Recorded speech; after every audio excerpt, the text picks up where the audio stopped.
अभी तक कोचिंग के कारोबार में सब कुछ बढ़िया चल रहा था। कोचिंग संस्थाएं क्या कर रही थी, लड़कों को बुला रही थी। मैंने देखा फाउंडेशन कोर्सेज चलते हैं। जब मैं छोटा था तो इतना पैसा नहीं था मेरे घर पे कि मैं फाउंडेशन कोर्सेज करने पाऊँ। फाउंडेशन कोर्स क्या होता है, कोचिंग संस्थाएं चलाती हैं कि आप 10वीं से ही आईआईटी की तैयारी शुरू कर दीजिए। आईएएस की तैयारी आप इंटर के बाद ही तैयारी करना शुरू कर दीजिए, या इंटर भी मत पढ़िए, कहीं से फॉर्म भर दीजिए, बस पास आउट यूपीएससी की तैयारी शुरू कर दीजिए। ये फाउंडेशन कोर्सेज वाले बहुत पैसा छापे हैं भाई, बहुत पैसा छापे हैं। अब ये बहुत पैसा छापने वालों पे लगाम हो लग गई है और गवर्नमेंट ने ये अनाउंसमेंट कर दिया है कि कोचिंग संस्थाओं पे अब बैन लगेगी और जुर्माना तगड़ा होगा। अगर आपकी कोचिंग संस्था में कोई भी स्टूडेंट है जिसकी उम्र 16 साल से कम है, आप 1 लाख रुपया जुर्माना दोगे। अगर 10 स्टूडेंट है, 10 लाख रुपया जुर्माना लगेगा।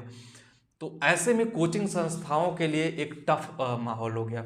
बहुत सारे लोग 10th को कोचिंग पढ़ाते थे, मुझे लगता है 9th और 10th की कोचिंग बंद ही है अब। 9th और 10th में अब कोई कोचिंग पढ़ने वाला नहीं है।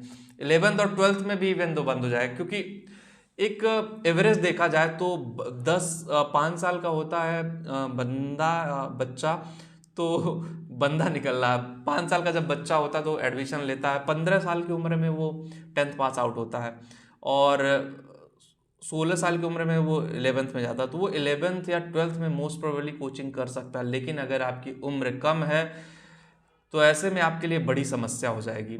आपको मैं बता दूं, मैं बीटेक जो है 21 साल 6 महीने में बीटेक पास आउट हो गया था। अगर इस टाइम में मैं गया होता तो मैं 12th में कोचिंग ही नहीं कर पाता। तो ऐसे में बहुत सारा नुकसान कोचिंग संस्था का भी है, बहुत सारे कमजोर स्टूडेंट हैं उनका भी लॉस है। तो म्यूचुअल है। अब लेकिन गवर्नमेंट ने अगर स्किल्ड बेस्ड प्रोग्राम चला दिए हैं कि भाई डिग्री की वैल्यू नहीं दी जाएगी, सिर्फ नंबर ला लेने से कुछ नहीं होने वाला है।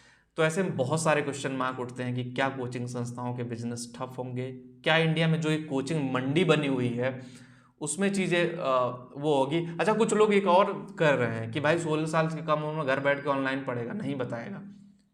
भाई घर बैठ के ऑनलाइन पढ़ोगे, डिटेल तो पिक होगी ना, रजिस्ट्रेशन तो आपका होगा ना, उसमें आप आधार कार्ड आपका लगेगा ही लगेगा ना। जब रजिस्ट्रेशन होगा, Aadhaar card detail and all the things तो आप दोगे ही दोगे ना।